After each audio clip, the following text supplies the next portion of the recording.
ಮಾಚನಹಳ್ಳಿ ಗ್ರಾಮದ survey number 155ರಲ್ಲಿ Ganga Bhairaiah son of Putta Bhairaiah ಅವರಿಗೆ 1978-79ರಲ್ಲಿ ಸರ್ಕಾರದಿಂದ ಕೇವಲ 29 ಗುಂಟೆ ಜಮೀನು ಮಂಜೂರಾಗಿತ್ತು.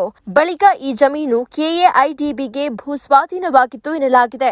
ಈ ವಿಚಾರ ತಿಳಿದ ಗಂಗಾ ಭೈರಯ್ಯ ಅವರ ಮೊದಲ ಪತ್ನಿ ಕೆಂಪಮ್ಮ ಹಾಗೂ ಅವರ ಮಗಳು ಲಕ್ಷ್ಮಮ್ಮ ಅವರು ನೆಲಮಂಗಲ ನ್ಯಾಯಾಲಯದಲ್ಲಿ ತಾಯಿಯ ಪರವಾಗಿ ಪ್ರಕರಣ ದಾಖಲಿಸಿದರು. ನಂತರ ಕೋರ್ಟ್ನಲ್ಲಿ ರಾಜಿ ಸಂಧಾನದ ಮೂಲಕ ಪ್ರಕರಣ ಇತ್ಯರ್ಥಗೊಂಡಿದ್ದು ಸುಮಾರು 30 ಲಕ್ಷ ರೂಪಾಯಿ ಪರಿಹಾರ ಹಣವನ್ನ ಪಡೆದಿದ್ದಾರೆ ಅಂತ ತಿಳಿದು ಬಂದಿದೆ. ಲಕ್ಷ್ಮಮ್ಮ ಅವರ ತಾಯಿ ಕೆಂಪಮ್ಮ ಅವರು ಲಕ್ಷ್ಮಮ್ಮ 1 ವರ್ಷದ ಮಗುವಾಗಿದ್ದಾಗಲೇ ವೀರೇಗೌಡನ ದೊಡ್ಡಿ ಬೈಲಪ್ಪ ಅವರೊಂದಿಗೆ ತೆರಳಿ ಮರು ಮದುವೆಯಾಗಿದ್ರು ಎನ್ನಲಾಗಿದೆ. ಬೈಲಪ್ಪ ಅವರಿಗೆ ಜನಿಸಿದ 2ನೇ ಮಗಳು ಇಂದ್ರಮ್ಮ ಆಗಿದ್ದಾರೆ. ಇದೀಗ ಬೈಲಪ್ಪ ಅವರಿಗೆ ಜನಿಸಿದ ಮಗಳು ಇಂದ್ರಮ್ಮ ಅವರು ಹಣದ ಆಸೆಯಿಂದ ಗಂಗಾ ಭೈರಯ್ಯ ಎಂಬುವರ ಕುಟುಂಬದ ವಿರುದ್ಧ ಆಧಾರರಹಿತ ಆರೋಪಗಳನ್ನ ಮಾಡ್ತಿದ್ದಾರೆ ಅಂತ ಕುಟುಂಬದವರು ಆರೋಪಿಸಿದ್ದಾರೆ. ಅಲ್ಲದೆ ಜೈ ಭೀಮ್ ಸಂಘಟನೆಯ ಶಿವಶಂಕರ್ ಹಾಗೂ ಅವರ ಬೆಂಬಲಿಗರು ಕೂಡ ಕುತಂತ್ರದಿಂದ ಆನಂದಸ್ವಾಮಿ ವಿರುದ್ಧ ಹಲವು ಆರೋಪಗಳನ್ನ ಮಾಡ್ತಿದ್ದಾರೆ ಅಂತ ಹೇಳಿದ್ದಾರೆ. ಆದರೆ ಈ ಎಲ್ಲ ಆರೋಪಗಳು ಸತ್ಯಕ್ಕೆ ದೂರವಾಗಿದ್ದು ಕಾನೂನುಬದ್ಧವಾಗಿ ನ್ಯಾಯಾಲಯದ ಮುಖಾಂತರವೇ ಗಂಗಾ ಭೈರಯ್ಯ ಅವರ ಮೊದಲ ಪತ್ನಿ ಕೆಂಪಮ್ಮ ಅವರ ಮಗಳು ಲಕ್ಷ್ಮಮ್ಮ ಅವರಿಗೆ 30 ಲಕ್ಷ ರೂಪಾಯಿ ನೀಡಲಾಗಿದೆ ಅಂತ ಕುಟುಂಬದವರು ಸ್ಪಷ್ಟಪಡಿಸಿದ್ದಾರೆ. ಈ ಕುರಿತು ಲಕ್ಷ್ಮಮ್ಮ ಅವರು ಮಾಧ್ಯಮಗಳ ಮುಂದೆ ಮಾತನಾಡಿ ಪ್ರಕರಣಕ್ಕೆ ಸಂಬಂಧಿಸಿದ ಸತ್ಯಾಂಶಗಳನ್ನ ಬಹಿರಂಗಪಡಿಸಿದ್ದಾರೆ ಅಂತ ತಿಳಿದು ಬಂದಿದೆ. ನೋಡಿ, ನಾವು ಮೊದಲನೇ ಕೇಸ್ ಹಾಕಿದ್ದು ನಮಗೆ ಬರಬೇಕು ಅಂತೇಳಿ, ನಮಗೇನು ಸಿಕ್ಕಿಲ್ಲ ನಮ್ಮ ಕಡೆ ಅಂತೇಳಿ ನಾವು ಆನಂದ ಸ್ವಾಮಿ ಕಡೆ ನಾವು ಕೇಸ್ ಹಾಕಿದ್ದು. ಅದನ್ನು ನಮಗೆಲ್ಲ ದೊರಕೈತೆ, ನಮಗೇನು ಅದರಿಂದ ಮೋಸ ಆಗಿಲ್ಲ, ಎಲ್ಲ ಸಿಕ್ಕೈತೆ.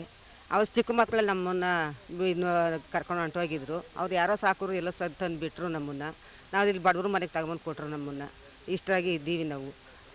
ನಿಮ್ಮಮ್ಮ ಎಷ್ಟು ಮದುವೆ ಆಯ್ತು? 2ನೇ ಮದುವೆ. ಯಾವಾಗ ಆಯ್ತು? ನಮ್ಮ ಚಿಕ್ಕ ಮಕ್ಕಳೆಲ್ಲ ಆಗಿದ್ರು ಅವರು. ಇವಾಗ ನೀವು ಆ ಕಡೆನೂ ಇಲ್ಲ ಈ ಕಡೆ? ಆ ಕಡೆನೂ ಏನಿಲ್ಲ ನಮಗೆ. ಅಲ್ಲೂ ಎಲ್ಲ ಜಮೀನು ಎಲ್ಲ ಐತೆ, ಹೊಲ ಐತೆ, ಮನೆ ಐತೆ, ಎಲ್ಲ ಐತೆ. ಅಲ್ಲೂ ನಮಗೇನು ಅಲ್ಲೇನು ನಮಗೇನು ದೊರಕಿಲ್ಲ. ನಮಗೆ ಏನು ನಿಮ್ಗೇನು ಕೊಡಬೇಕಾಗಿತ್ತು ಏನೂ ಇಲ್ಲ. ನಿಮ್ಮ ಅಪ್ಪಂದು ಏನಾಯಿತು ಅಲ್ಲಿ ತಿರುಗಕ್ಕೆ ಹೋಗ್ರಿ ಅಂತಂದರು. ನಾನು ಬಂದು ಇಲ್ಲಿ ಕೇಸ್ ಹಾಕ್ತೆ. ಇಲ್ಲೂ ನಾ ಕೇಸ್ ಹಾಕಿದ್ಮೇಲೆ ನನಗೇನು ಅನ್ಯಾಯ ಆಗಿಲ್ಲ. ನನಗೆ ಎಲ್ಲ ದೊರಕಿಸವ್ರೆ, ಎಲ್ಲ ಕೊಟ್ಟವ್ರೆ. ನನಗೆ ಅನ್ಯಾಯ ಅಂತ ಏನು ಮಾಡಿಲ್ಲ, ಕೊಟ್ಟವ್ರೆ. ಮಾಡಿದ್ಮೇಲೆ ಅಲ್ಲಿ ನಮ್ಮ ಅಪ್ಪ ಸತ್ತಾಗ ಇದ್ರು, ಕರೆದೆ ಹೋಗಿ ನಾನು, ಬಾರಮ್ಮ ನಮ್ಮ ಅಪ್ಪ ಸತ್ತೋಗೈತೆ ಮಣ್ಗೋಗೋಣ ಅಂತ ಬಂದು ಕರೆದೆ.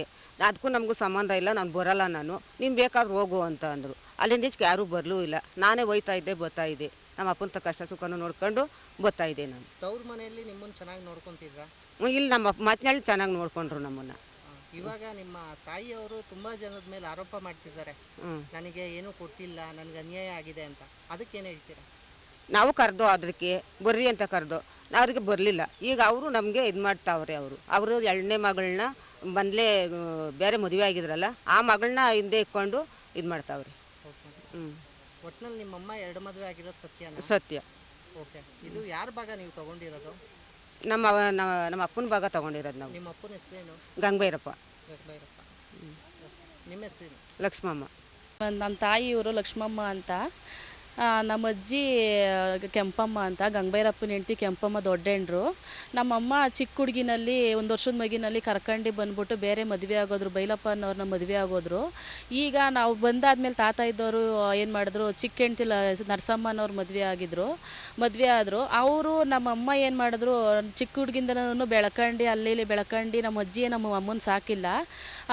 ಚೆನ್ನಾಗೇ ನಮ್ಮಮ್ಮ ಪಾಪ ಕಷ್ಟ ಅವಾಗಿಂದನೂ ಸಾವಂದೂರು ಕಾಡಲ್ಲಿ ಸೌದೆ ಕಡ್ಕೊಂಡು ನಮ್ಮ ಅಮ್ಮನ 1 ಅಕ್ಷರನೂ ಓದಿಸಿಲ್ಲ. ಅವರು ಓದು ಬಹರ ಗೊತ್ತಿಲ್ದಿರ 2ನೇ ಕ್ಲಾಸಲ್ಲಿ ನಮ್ಮ ಅಮ್ಮನ ಸ್ಕೂಲ್ ಬಿಡಿಸ್ಬಿಟ್ಟು ಸಾವಂದೂರು ಕಾಡಲ್ಲಿ ಹಾಕೊಂಡು ಸೌದೆಲ್ಲ ಕಡಿಸ್ಕೊಂಡು ನಮ್ಮಮ್ಮ ಆಮೇಲೆ ನಮ್ಮ ಅಮ್ಮಂಗೆ ಯಾರಿಗೋ ಒಬ್ರಿಗೆ ಕೊಟ್ಟು ಮದುವೆ ಮಾಡಿಬಿಟ್ರು. ಬಡವ್ರಿಗೋ ಯಾರಿಗೋ ಕೊಟ್ಟು ಮದುವೆ ಮಾಡಿಬಿಟ್ರು. ನಮ್ಮಮ್ಮ ಅವಾಗಿಂದ ಕೂಲಿ ಮಾಡ್ಕೊಂಡು ಕಷ್ಟಲ್ಲೇ ನಡ್ಕೊಂಡು ಬಂದ್ಬಿಡ್ತು. ಅವಾಗಿಂದನೂ ನಮ್ಮಮ್ಮ ಹೋಗ್ಬಿಟ್ಟು ಏನಕೋ ಹೋಗಿ ನಮ್ಮಮ್ಮ ಏನು ನನಗೇನು ಮಾಡಿಕೊಡ್ಲಿಲ್ಲ ನಿಮಗೆ ಅಂತಂದಿದ್ದಕ್ಕೆ, ಇಲ್ಲ ನಿನಗೆ ಅವು ಬೈಲಪ್ಪ ಅನ್ನೋರು ಅಲ್ಲಿ ಹೋಗಿದ್ರು. ಅವಾಗ ಅಲ್ಲಿ ಇನ್ನೊಬ್ಳು ತಾತ ಇಲ್ಲಿ ಬೈಲಪ್ಪನಿಗೆ ಇನ್ನೊಬ್ಳು ಮಗಳು ಬೇರೆ ಹುಟ್ಟಿದ್ದಾರೆ, ಇಂದ್ರಮ್ಮ ಅಂತ. ಬೈಲಪ್ಪ 2ನೇ ಗಂಡನಾ? 2ನೇ ಗಂಡ. ಅಜ್ಜಿಗೆ 2ನೇ ಗಂಡ ಬೈಲಪ್ಪ. ಬೈಲಪ್ಪರು ಅವ್ರ ಮನೇಲಿ ಹೋಗ್ಬಿಟ್ಟು ನಮ್ಮಮ್ಮ ಹೋಗ್ಬಿಟ್ಟು ನನಗೇನು ಇದು ಕೊಡಲಿಲ್ಲ, ಯಾ ಕಡೆಗೂ ಇಲ್ಲ ಈ ಕಡೆಗೂ ಇಲ್ದಂಗೆ ಮಾಡಿಬಿಟ್ರ ಅಂತ ಕೇಳಿದ್ಕೆ, ನಿಂದೇನು ಇಲ್ಲಿ ಹಕ್ಕಿಲ್ಲ, ನಿನಗೆ ಇಲ್ಲಿ ವೀರೇಗೌಡನ ದೊಡ್ಡಿ ನಿಂದೇನು ಹಕ್ಕಿಲ್ಲ, ನೀನು ಹಕ್ಕೆಲ್ಲ ಇರೋದೆಲ್ಲ ನಿಮ್ಮ ಅಪ್ಪನ ಮನೆ ತೀರಿಸ್ಕೊ ಹೋಗು ಅಂತ ಕಳಿಸ್ಬಿಟ್ರು ಮಾಚನಹಳ್ಳಿಗೆ. ಮಾಚನಹಳ್ಳಿಗೆ ಕಳಿಸ್ಬಿಟ್ರು. ನಮ್ಮಮ್ಮ ಹೋಗ್ಬಿಟ್ಟು ಅಲ್ಲಿ ಹೋಗ್ಬಿಟ್ಟು ಕೇಳ್ಬಿಟ್ಟು ನಮ್ಮಮ್ಮ ಅವರು ಪುಟ್ಪೈರಮ್ಮ ಅಲ್ಲಿ ನರಸಮ್ಮನವ್ರ ಮದುವೆ ಆಗಿದ್ರು ತಾತ, ಅವ್ರ ಮಗಳು ಪುಟ್ಪೈರಮ್ಮ ಮಕ್ಕಳು ಸ್ವಾಮಿ ಗಣೇಶ, ಆನಂದ ಸ್ವಾಮಿ ಗಣೇಶ ಅಂತ. ಅವ್ರ ಹತ್ರ ಹೋಗ್ಬಿಟ್ಟು ನಾವೇನು ಮಾಡ್ದೋ, ನಮ್ಗೇನು ಸೇರಬೇಕು ಅಂದ್ಬಿಟ್ಟು ಕೇಸ್ ಹಾಕ್ಬಿಟ್ಟು ನಮ್ಮ ಅಮ್ಮಂದು ಸ್ವತ್ತನ್ನ ನಾವು ತಗೊಂಡು, ಈಗ ನೀವು ನಿಮ್ಮ ಅಮ್ಮ ಏನು ಮುಖಾಂತರ ತಗೊಂಡ್ರಾ? ಲಾಯದ್ದು ಕೋರ್ಟ್ ಕಡೆಯಿಂದ ತೊಗೊಂಡು ನಾವು ತೊಗೊಂಡೋದ್ರಿಂದ ನಾವು ಈಗ ಏನು ಅಂತ ಹೇಳ್ತಿದ್ದಾರೆ, ಇವಾಗ ನೀವು ಕೋರ್ಟ್ ಆಗ್ತಾ ತೊಗೊಂಡಿದ್ದೀರಲ್ಲ, ದುಡ್ಡು ಇಷ್ಟು ತೊಗೊಂಡಿದ್ದೀರಾ, ನಮಗೇನು ಕೊಡಲಿಲ್ಲ ಅಂತ ಕೇಳ್ತಾರೆ. ಅವತ್ತು ಕೋರ್ಟ್ದಿಂದ ನಾವು ಕೇಸ್ ಹಾಕ್ಬೇಕಾದ್ರೂ ಹೇಳ್ದೋ ಬಂದು, ಬಾರಜ್ಜಿ ನಾವು ಕೇಸ್ ಹಾಕ್ತಿದ್ದೀವಿ, ಹಿಂಗೆ ನಿನಗೂ ಕೊಡ್ಸಿಸ್ತೀವಿ ಬಾ ಅಂತ ಕೇಳಿದ್ಕೆ ಅವತ್ತು ಬರಲಿಲ್ಲ. ತಾತ ಸತ್ತೋದಾಗೂ ಕರೆದೋ ನಾವು, ತಾತ ಸತ್ತೋದಾಗೂ ಬರಲಿಲ್ಲ ನಮಗೆ. ಬಾ ಅರ್ಶಿನ ತಾತ ಸತ್ತೋಗೋರು ಬಾ ಒಂಚೂರು ಏನಾದ್ರು ಅರ್ಶಿನ ಕುಂಕುಮ ತಗೊಬಂದಿದ್ಕೆ ಅವತ್ತು ಬರಲಿಲ್ಲ. ಪುಟ್ಬೈರಮ್ಮ ಸತ್ತೋದ್ರು, ಅವತ್ತೂ ಕರೆದೋ, ಬಾರಂಟಿ ಅಂತ ಅವ್ರನ್ನೂ ಕರೆದೋ ನಾವು, ನಮ್ಮ ಅಜ್ಜಿನೂ ಕರೆದು ಬರ್ರಿದ್ಕೆ ನಾವ್ಯಾಕೆ ಬರೋಣ, ಏನು ಅಂತ ನಾವು ಬರೋಣ ಅವ್ರ ಮನೆ ಮಕ್ಳಿಗೆ, ನಾವು ಬರೋದಿಲ್ಲ, ನಮ್ಗೇನು ಸಂಬಂಧ ಅಂತಂದರು. ಇವಾಗ ಹೋಗ್ಬಿಟ್ಟು ಕರೆದಿದ್ಕೆ ಅಷ್ಟೆಲ್ಲ ಮಾಡಿ ಅದೇನೋ ಹೇಳ್ತಾರಲ್ಲ ಹಂಗಾದೆ, ಇದು ಎಣಕ್ಕಿಲ್ದಿತ್ತು ಅಣಕ್ಕೆ ಬಂದಿದ್ದಾರೆ ಇವಾಗ ಬಂದು ನನಗೆ ನ್ಯಾಯ ಕೊಡಿಸಿ, ನಾನು ದೊಡ್ಡ ಗಂಡು ಹೆಂಡ್ತಿ ಅಂದ್ಬಿಟ್ಟು, ಹಂಗಾರೆ ದೊಡ್ಡ ಗಂಡು ಹೆಂಡ್ತಿ ಅಂತ ಇವ್ರಿಗೆ ಇಲ್ಲಿ ಬಂದು ಹೇಳ್ತಿದ್ದಾರಲ್ಲ. ಅಲ್ಲಿ ಬೈಲಪ್ಪನ ಮದುವೆ ಆಗಿದ್ದಾರೆ, ಅಲ್ಲಿ ಡಾಕ್ಯುಮೆಂಟ್ಸ್ ಏನು ಇಲ್ವಾ, ಅಲ್ಲಿ ಆಧಾರ್ ಕಾರ್ಡು ರೇಷನ್ ಕಾರ್ಡು ಅಂಥದ್ದೇನು ಮಡಿಗೆ ಇಲ್ವಾ ಅವ್ರು? ಹಂಗಾದ್ರೆ ಅಲ್ಲಿ ಆಸ್ತಿ, ಅಲ್ಲಿ ಹೊಲ ಇದೆ, ಮನೆ ಇದೆ, ಎಲ್ಲ ಇದೆ, ಅಲ್ಲಿ ಬಿಟ್ಟುಬಿಟ್ಟು ಇವಾಗ ಅಲ್ಲೂ ಅವ್ರ ಹತ್ರ ಮಡಿಕೊಂಡಿದ್ದಾರೆ, ಇಲ್ಲೂ ಬಂದ್ಬಿಟ್ಟು ನ್ಯಾಯ ಕೊಡಿಸ್ರಿ ನಮಗೆ ಅಂತ ಕೇಳ್ತಿದ್ದಾರೆ. ಹೆಂಗೆ ಕೊಡ್ಸೋಣ ನ್ಯಾಯ ನಾವು? ನಮ್ಗೇನಾಯ್ತೋ ನಮ್ಮ ಮಕ್ಕಳು ನಾವು ತೊಗೊಂಡಿದ್ದೀವಿ, ನಮ್ಮ ಅಮ್ಮನಿಗೆ ಏನು ಸೇರಬೇಕೋ ಅದು ತೊಗೊಂಡಿದ್ದೀವಿ. ಅವರು ತಬ್ಲಿ ಮಕ್ಕಳು, ಅಪ್ಪ ಚಿಕ್ಕ ವಯಸ್ಸಿನಲ್ಲೇ ಬಿಟ್ಬಿಟ್ಟು ಹೊಂಟೋಗ್ಬಿಟ್ರು. ಅವ್ರ ಅಮ್ಮಂಗೆ ಸ್ಲೋಕ್ ಹೊಡೆದ್ಬಿಟ್ಟು ಅವ್ರ ಅಮ್ಮ ಬಂದು ಅವ್ರಿಗೆ ಎಷ್ಟು ಕಷ್ಟ ಅನುಭವಿಸಿದ್ದಾರೆ ಅಂದ್ರೆ ನಮ್ಗೆ ಗೊತ್ತು. ಅದು ನಾವು ನೋಡ್ಕೊಂಡು ಬಂದು, ನಾವು ಕಣ್ಣಾರ ನೋಡ್ಕೊಂಡು ಬಂದು ನಾವು ಇದು ಮಾಡಿದ್ದೀವಿ. ಅಲ್ಲಿ ಹೋಗಿ ಎಲ್ಲ ಇದು ಮಾಡ್ಕೊಂಡು ಬಂದು ನಾವು ಎಲ್ಲ ಇದು ಮಾಡಿದ್ರು. ಈಗ ಏನಂತ ಹೇಳ್ತಿದ್ದಾರೆ, ನೀವು ಅವತ್ತು ಪುಟ್ಪೈರಮ್ಮ ಮಗಳು ಅಂತ ನ್ಯೂಸಲ್ಲಿ ಕೊಟ್ಟಿದ್ದಾರಲ್ಲ, ಅವತ್ತು ಇವಾಗ ಜೈ ಭೀಮ್ ಸಂಘದಲ್ಲಿ ಕೊಟ್ಟಿದ್ದಾರೆ ಏನಂತ, ಪುಟ್ಪೈರಮ್ಮ ಮಗಳು ಅಂತ ಕೊಟ್ಟಿದ್ದಾರೆ. ಯಾಕೆ ಕಷ್ಟ ಸುಖ ನೋಡಿದ್ದಾರೆ ಬಂದು? ಮಗಳು ಅಂತ ಮಾತ್ರ ಇವಾಗ ಕೊಟ್ಟಿದ್ದಾರೆ ತಾನೇ, ಕಷ್ಟ ಸುಖ ಯಾಕೆ ನೋಡಲಿ ಬಂದು? ಮಗಳು ಅಂತ ಹೇಳೋದ್ಮೇಲೆ ಕಷ್ಟ ಸುಖ ಬಂದು ನೋಡ್ಬೇಕಾಗಿತ್ತು ತಾನೇ. ಪುಟ್ಪೈರಮ್ಮನ ಕಷ್ಟ ಸುಖ ನೋಡಲಿಲ್ಲ ಅವತ್ತು. ಅವತ್ತು ಕಷ್ಟ ಸುಖ ನೋಡಿದಿದ್ರೆ ಇವತ್ತು ಬಂದು ನಾವು ಏನೋ ಒಂದು ಸ್ವಲ್ಪ ಕೊಡ್ಬೋದಾಗಿತ್ತು. ಅವತ್ತು ನಾವು ಕರೆದಿ ನಮಗೆ ಇಂಥವರೆಗೂ ಒಂದು ಫೋನ್ ಮಾಡಿ ನೀನು ಇಷ್ಟು ದುಡ್ಡು ತೊಗೊಂಡಿದ್ಯಾ ಅಂತ ಅಂದ್ಬಿಟ್ಟು ನಮಗೊಂದು ಫೋನ್ ಕಾಲು ಬಂದಿಲ್ಲ.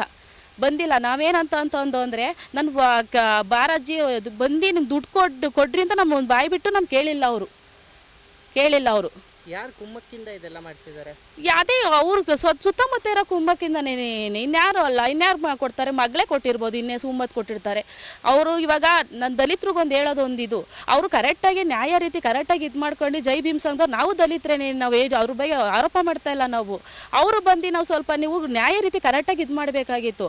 ಪುಟ್ಬೈರಮ್ಮನ ಮಗಳು ಅವ್ನು ಆನಂದ ಸ್ವಾಮಿ ಅಂತಾರೆ, ಬಡವರ ಮಕ್ಕಳು ಅವರು ಯಾರು ತಬ್ಲಿ ಮಕ್ಕಳು ಅವರು. ನಾವೇನೇನೆ ಬರೀ 30 ಲಕ್ಷ ಇಸ್ಕೊಂಡು ಬಂದ್ಬಿಟ್ಟಿದ್ದೀವಿ ಮನೆಗೆ ನಾವು. ಅವ್ರಿಗೆ ಪಾಪ ಮಕ್ಳಿಗೆ ಏನು ಮುಂದಕ್ಕೆ ಯಾರೂ ಆಧಾರ ಇಲ್ಲ, ಅಪ್ಪ ಇಲ್ಲ, ಅಮ್ಮ ಇಲ್ಲ, ಅಜ್ಜಿ ಇಲ್ಲ, ತಾತ ಇಲ್ಲ. ಅವೆರಡು ಗಂಡು ಮಕ್ಳು ಅವೇನು ಮಾಡ್ಕೊಬೇಕು ಮುಂದೆ ಅಂತ ನಾವೇ ಬಿಟ್ಟು ಬಂದಿರೋದು. ನಾವು ಇಷ್ಟು ಈಸ್ಕೊಂಡು ನಾವು ಬಂದು ಇವ್ರು ಇವಾಗ ಹೋಗ್ಬಿಟ್ಟು ಆರೋಪ ಮಾಡ್ಕೊಂಡು ನಮ್ಮ ಅಮ್ಮನ ಮೇಲೆ ಇಲ್ದಿತ್ತಲ್ಲ ಹೇಳ್ತಿದ್ದಾರೆ. ಈಸ್ಕೊಂಬಿಟ್ಲು, ಅಷ್ಟು ಇಸ್ಕೊಂಡ್ಲು, ಇಷ್ಟು ಇಸ್ಕೊಂಬಂದವಳೆ, ನಮ್ಗೆ ಕರ್ಕೊಂಡೋಗ್ಲಿಲ್ಲ ಅಂತ ನಾವು ಆ ಥರ ಏನೂ ಮಾಡಿಲ್ಲ. ನಾವು ಕರೆದಿದ್ದೀವಿ ಸರ್, ನಾವು ಕರೆದಿಲ್ಲ ಅನ್ನೋದಕ್ಕೇನು ಇದು ಪ್ರೂಫ್ ಇದೇನಿಲ್ಲ. ಕರೆದಿದ್ದೀವಿ, ಫೋನ್ ಬೇಕಾದ್ರೆ ನನ್ನ ಮೊಬೈಲಲ್ಲಿ ರೆಕಾರ್ಡ್ ಐತೆ. ನಿಮ್ಮ ತಾತ ಅವ್ರ ಮನೆ ಕಡೆಯಿಂದ ಅನ್ಯಾಯ ಆಗಿದೆಯಾ ಆಗಿಲ್ವಾ? ಏನು ಅನ್ಯಾಯ ಆಗಿಲ್ಲ. ಅಲ್ಲಿ ನಿಮಗೆ ಸರಿಯಾಗಿ ಪಾಲ್ ಕೊಟ್ಟಿದ್ದಾರೆ. ನಮ್ಮ ಹೆಸರು ರತ್ನ ಅಂತ. ನಮ್ಮ ಅಮ್ಮನಿಗೆ ಕೋರ್ಟ್ ಆಡೋ ಪ್ರಕಾರನೇ ನ್ಯಾಯ ದೊರಕಿದ್ದೆ, ನಾವು ತೊಗೊಂಡಿದ್ದೀವಿ ನ್ಯಾಯನ. ಅವರು ಅದೇನು ಮಾಡ್ತಾರೋ ನೋಡೋಣ, ಇನ್ನು ಮುಂದೆ ಏನೇನು ಮಾಡಬೇಕು ಅಂದ್ಕೊಂಡು ಸುಳ್ಳು ಆರೋಪ ಎಲ್ಲ ಹೇಳ್ಕೊಂಡು ತಿರುಗ್ತಾ ಇದ್ದಾರೆ, ಸುಳ್ಳು ಮಾಹಿತಿ ಎಲ್ಲ ಕೊಡ್ತಾ ಇದ್ದಾರೆ. ಅವರು ನನ್ನ ಆನಂದ ಸ್ವಾಮಿ ಕೇಳಿದ್ದೆ, ದುಡ್ಡು ಕೇಳಿದ್ದೆ ನಾನು, ಅವನು ಎಲ್ಲೂ ಸಾಯೋಗಿ ಅಂತ ಅದನ್ನು ಹುಡುಗನ ಅವ್ರು ಇಂಥವ್ರು ಪ್ರಶ್ನಿಸಿ ಕೇಳಿಲ್ಲ. ಅವರು ಫೋನ್ ಮಾಡು ವಿಚಾರಿಸಿಲ್ಲ. ಅವರು ಹೋಗಿ ಕೇಳಿದ ಅಂದವ್ರು ಮಾಹಿತಿ ಪ್ರಕಾರ ಏನಂತ ಕೊಟ್ಟಿದ್ದಾರೆ ಅದರೊಳಗಡೆ ಅಂತ ಅಂದೆ. ಎಲ್ಲಪ್ಪ ದುಡ್ಡು ಅಂತ ಅಜ್ಜಿ ಕೇಳೋದಕ್ಕೆ ಎಲ್ಲ ನಾವು ಸಾಯಿ ಅಂತ ಹೇಳಿದ್ದಾರೆ. ಅದು ಸುಳ್ಳು ಪ್ರಕಾರ ಅದು ಕೊಟ್ಟಿರೋದು. ಸುಳ್ಳು ಮಾಧ್ಯಮದವರು ಅವ್ರಿಗೆ ಸ್ವಲ್ಪ ತಿಳ್ಕೊಂಡು ಮಾತಾಡಬೇಕು ಅನ್ನೋದು ಸ್ವಲ್ಪ ನಾನು ತಿಳ್ಕೊತಾ ಇದ್ದೀನಿ. ನಾವು ಮನವಿ ಮಾಡ್ಕೋತಾ ಇದ್ದೀನಿ ನಿಮ್ಮ ಹತ್ರ. ಏನಾಯಿತು? ಕೇಸ್ ಹಾಕ್ಬೇಕಾದ್ರೆ ನಿಮ್ಮ ಅಜ್ಜಿಗೆ ಏನಾದರೂ ಹೇಳಿದ್ರ ನೀವು? ಹೇಳಿದ್ದು. ನಾವು ನಮ್ಮ ಅಜ್ಜಿನ ಕರೆದಿದ್ದು, ನಮ್ಮ ಆಂಟಿಗೂ ಹೇಳಿದ್ದು, ನಾವು ಹಿಂಗೆ ಕೇಸ್ ಹಾಕಿದ್ದೀವಿ ಅಂತ. ಸರ್ ನಾವು 3 ವರ್ಷದಿಂದನೂ ನಾವು ಕೇಸ್ ಹಾಕೊಂಡು ಓಡಾಡ್ತಾ ಇದ್ದೋ. ಅವತ್ತೂ ನಮ್ಮ ಕಷ್ಟ ಸುಖಕ್ಕೆ ಯಾರೂ ಬರಲಿಲ್ಲ. ಕೇಸ್ ಹಾಕಿದ್ದೀವಿ ಅಂತ ಅಂದಾಗ ಒಬ್ಬರು ಬರಲಿಲ್ಲ. ನಮ್ಮ ಅಮ್ಮಂಗೆ ಹುಷಾರಿಲ್ದಿದ್ದಾಗೂ ಬಂದು ನಾವೇ ಹೆಣ್ಮಕ್ಳುಗಳೇ ಮಾಡಿರೋದು ಹೊರತು ಇವರೇನು ಬಂದು ನಮಗೆ ಕಷ್ಟ ಸುಖನ ಯಾರು ಬಂದು ನಮ್ಗೆ ನೋಡಿಲ್ಲ. ನಮಗೆ ನಮ್ಮ ಅಮ್ಮನ್ನ ಅವಾಗ ನಮ್ಮ ಅಮ್ಮಂಗೆ ಗರ್ಭಕೋಶ ಆಪ್ರೇಷನ್ ಆಯಿತು. ಅವಾಗೂ ಬಂದು ನಮ್ಮ ಅಜ್ಜಿ ಸಹ ಬಂದು ನಮ್ಮ ಅಜ್ಜಿ ನಮ್ಮ ಅಮ್ಮನ ಕಷ್ಟ ಸುಖ ತನಕನ ಬಂದು ಅವ್ರು ನೋಡಿಲ್ಲ ನಮಗೆ.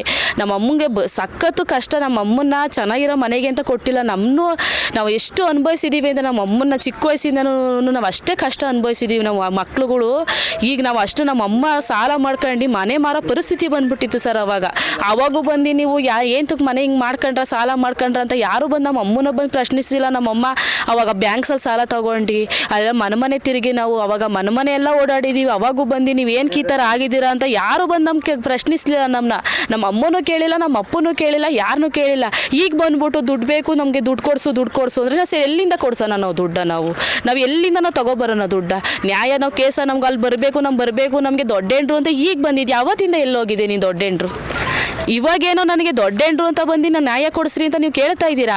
ಅವತ್ತಿಂದ ನೀವು ಕೇಳಿದಿದ್ರೆ ಇದೇ ನಮ್ಮ ಜೊತೆ ನಮ್ಗೆ ಸಪೋರ್ಟಾಗಿ ನಿಂತಿದ್ದಿದ್ರೆ ನಮ್ಮ ಅಮ್ಮನ ಕಷ್ಟ ಸುಖ ನೋಡ್ಕೊಂಡು ನಮ್ಮ ಅಮ್ಮನಿಗೆ ಎಲ್ಲ ಭಾಗಿಯಾಗಿ ನೀವು ಪ್ರತಿಯೊಂದಕ್ಕೂ ನಮ್ಮ ಅಮ್ಮನ ಕಡೆ ಬಂದು ನೀವು ನಿಂತಿದ್ದಿದ್ರೆ ನಾವು ಇವತ್ತು ನಿಮ್ಮ ಕೇಸ್ ನಮ್ಗೆ ಮಾಡಿಸ್ಕೊಡ್ಬೋದಾಗಿತ್ತು ಸರ್. ಇವತ್ತು ನೀವು ಅವತ್ತೂ ಬರಲಿಲ್ಲ, ಇವತ್ತು ಬರಲಿಲ್ಲ, ಈಗ ದುಡ್ಡು ಬಂದಿದ್ದೀರಲ್ಲ, ಇದು ಸರಿನಾ ನ್ಯಾಯನ? ಇದು ಒಪ್ತೈತಾ ನ್ಯಾಯ? ಯಾರನ್ನಾಗಲಿ ನ್ಯಾಯ ಒಪ್ಪಲ್ಲ ಸರ್. ಇದು ನ್ಯಾಯ ಅದು ಸುಳ್ಳು ಪ್ರಕಾರ ಕೊಟ್ಕೊಂಡು ಇವ್ರು ಓಡಾಡ್ತಾ ಇದ್ದಾರೆ. ನಮ್ಮ ಅಜ್ಜಿನ ಇವಾಗೂ ಬಂದು ಇರಲಿ, ನಾವು ಸಾಕ್ತೀವಿ, ಸಾಕಲ್ಲ ಅಂತ ಹೇಳ್ತಾ ಇಲ್ಲ. ಒಂದು ಫೋನ್ ಮಾಡಿದ್ರೆ ಫೋನ್ ಕೊಡಲ್ಲ.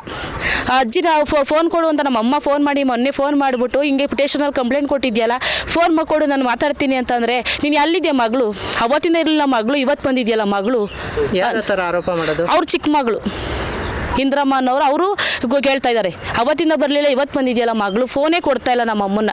ನಾವು ಬರಲಿ ಸರ್ ಅಜ್ಜಿ ಸಾಕ್ತೀವಿ ನಾವು. ನಮ್ಮ ಅಮ್ಮ ಎಷ್ಟು ಇವಾಗೆ ಕಷ್ಟ, ನಾವು ಕಷ್ಟ ಸಕ್ಕತ್ತು ಅವತ್ತಿಂದನೂ ಕಷ್ಟದಲ್ಲಿದ್ದೀವಿ. ಒಬ್ರಿಗೆ ಇಟ್ಟಾಕಷ್ಟು ಶಕ್ತಿ ಇಲ್ವಾ ಸರ್ ನಮಗೆ? ಆಗ್ತೀವಿ, ಚೆನ್ನಾಗಿ ನೋಡ್ಕೊತೀವಿ ನಾವು.